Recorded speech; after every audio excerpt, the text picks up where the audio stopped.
Bismillahirrahmanirrahim. Assalamualaikum warahmatullahi wabarakatuh. Syekh Siti Jenar, tokoh yang kontroversial. Dulu saya pernah ngomong panjang lebar tentang beliau, riwayat hidupnya, asal-usulnya, sekaligus kontroversinya. Oke, sekarang ke sini. Ini dari serat Siti Jenar. Ini juga disalahpahami. Ada yang bilang gara-gara ini dianggap pengikutnya saya Siti Jenar itu tidak sholat, tidak Jumatan. Ada muridnya namanya Kilontang. Katanya Kilontang bersujud-sujud tiap hari Jumat di masjid, menyembah kesunyian, kesenyapan, kekosongan. Itulah yang kalian lakukan. Kalau menurut wejangan guru saya, orang sembahyang itu siang malam tiada putusnya dilakukan. Hai Bonang, ini karena yang interogasi Sunan Bonang. Keluarnya nafasku menjadi puji, masuknya nafasku menjadi doa, karena tutur penglihatan dan pendengaran disuruh melepaskan dari angan-angan. Jadi, kalau kamu sholat masih mengiaskan kelanggengan dalam alam kematian ini, maka sesungguhnya kamu ini kafir. Katanya Kilontang, yang pertama, kita sholat itu seringkali hanya olahraga. Itu yang dimaksud menyembah kekosongan, kesunyian, gak ada apa-apa, gak ada efeknya. Itu loh yang disembah sopo. Fisiknya aja kadang juga tidak terlalu serius. Ada yang cowopetnya ngalang-alai pesawat mau take off. Oh ya, kalau Ramadan nanti ada yang terawihnya cepetnya luar biasa. Loh, itu ngapain? Kita sholat kan sedang berkomunikasi loh dengan yang paling maha puncak. Allah yang tiap hari merindukan kita. Sedang berhadapan-hadapan itu kok kelihatan kita tidak kerasan sekali. Allahu Akbar, Allahu Akbar. Yang kita sembah itu apa? Berapa persen Allah hadir bahkan dalam sholat kita? Jadi itu yang bahasanya Kilontang, menyembah kekosongan. Kalimat lainnya, sholat tanpa memahami hakikatnya seperti menyembah bumbung. Bumbung itu kan bambu itu loh. Ya memang luarnya sih kelihatan kukuh, tapi dalamnya kosong.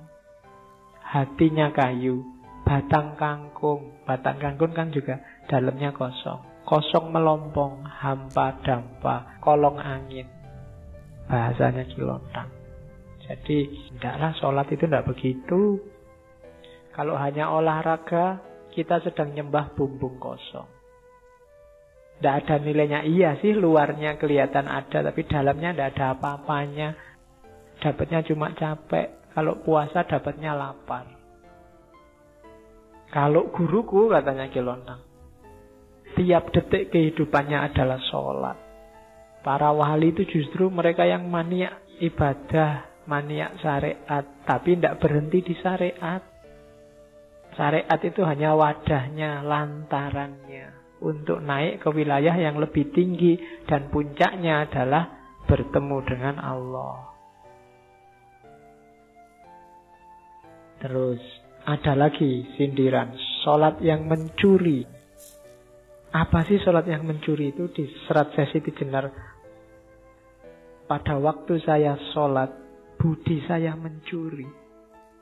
Pada waktu saya zikir, budi saya melepaskan hati. Menaruh hati pada seseorang. Kadang-kadang menginginkan keduniaan yang banyak. Lain dengan zat Allah yang bersama diriku. Jadi sholat dan semua amal ibadah itu kan semacam permintaan Allah untuk kita lakukan. Harusnya demi Allah.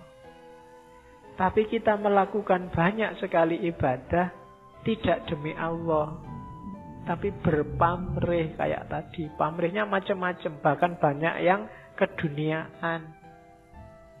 Barang siapa sholat jamaah Isya dan subuh tanpa terputus, maka rezekinya akan. Wah, dan kita rajin sholat Isya dan subuh tanpa putus, ngincer apa? Rezekinya lancar. Itu yang oleh Siti Jenar disebut sholat yang mencuri. Akal budi yang mencuri. Padahal bukan itu harusnya. Bukan duniawi targetnya sholat itu. Jadi jangan kesana. Kalau kesana mencuri kamu. Harus tetap Allah. Inna lillahi wa inna ilaihi roji'un.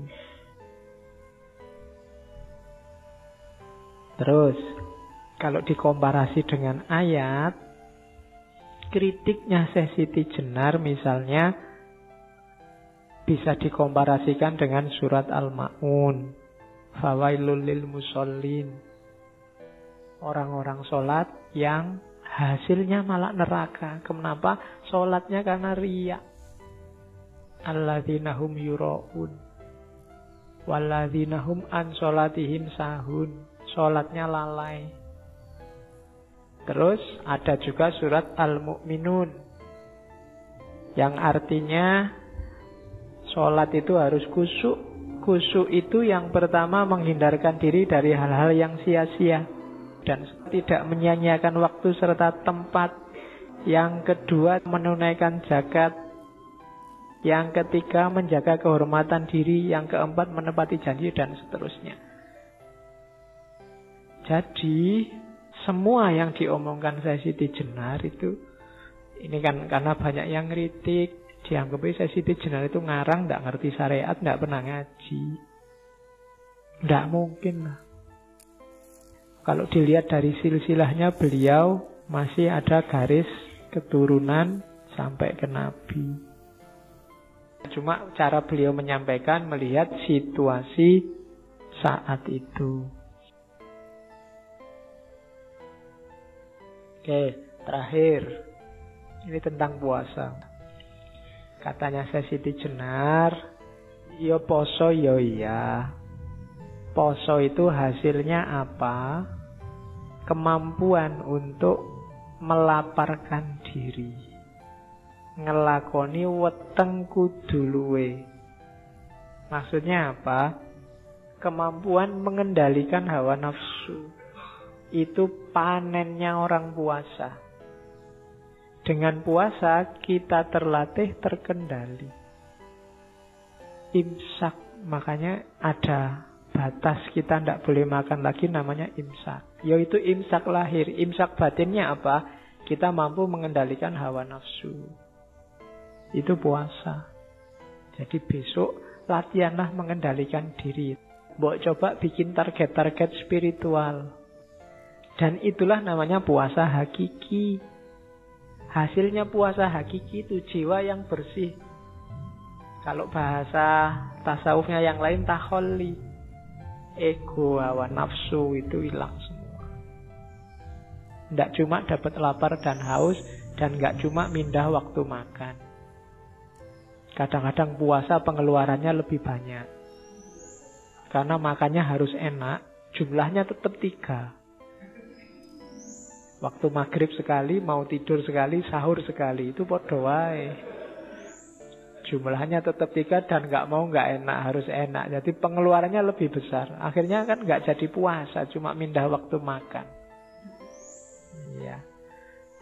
Dia ndak apa-apa, cuma masuklah sebentar ke wilayah hakiki.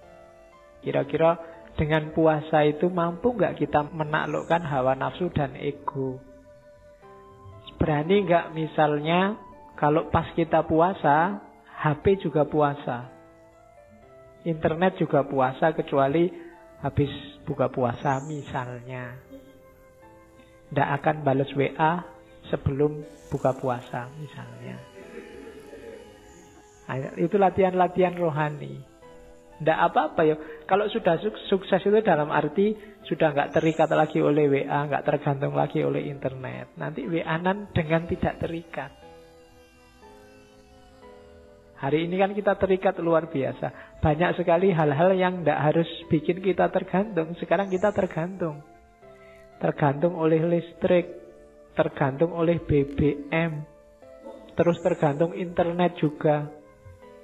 Tergantung lagi, nggak cuma internetnya, Facebooknya sekarang bikin ketergantungan, WA-nya bikin ketergantungan, Twitternya bikin ketergantungan. Semakin berat kita menuju Allahus Shomad. Iyyaka na'budu wa iyyaka nasta'in. Resikonya kayak sesi tejerah tadi, susah untuk sholat khusyuk. Makanya satu-satunya jalan apa? Latihan. Nggak usah ambisius, nggak usah, wah ini minggu depan saya mau jadi wali kayak saya Siti Jenar, nggak iso. Ya pelan-pelan, dikit-dikit, ditaklukkan pelan-pelan. Nafsu itu triknya di situ. Yang ambisius biasanya akhirnya malah kalah. Pelan-pelan, taklukkan pelan-pelan. Karena jiwa kita itu butuh pembiasaan. Kalau sudah terbiasa lebih gampang. Kalau drastis agak susah. Maka pelan-pelan ya. Kalau sholat kita hari ini Allah hanya 5% mewarnai, ya besok ditambah jadi 6%. Kalau kemarin ingat Allah itu awalnya saja Pak, pas Allahu Akbar, setelah itu lupa, ya nanti ditambahilah Allahu Akbar sampai Fatihah, ingat. Setelah itu agak lupa. Latihan kecil-kecil gini lama-lama jiwamu terbiasa. Itu yang perlu ditempuh. Oke, itu dulu ya Syekh Siti Jenar. Semoga ada yang bisa diambil dari beliau. Dan seperti saya bilang di awal, kita sudah capek berkontroversi, saatnya kita ambil hikmahnya dari ajaran-ajaran Syekh Siti Jenar. Syukur-syukur membuat perubahan, memunculkan kesadaran tadi, bukan cuma pengetahuan. Kurang lebihnya mohon maaf. Wallahul muwaffiq, wallahu a'lam bissawab. Wassalamualaikum warahmatullahi wabarakatuh.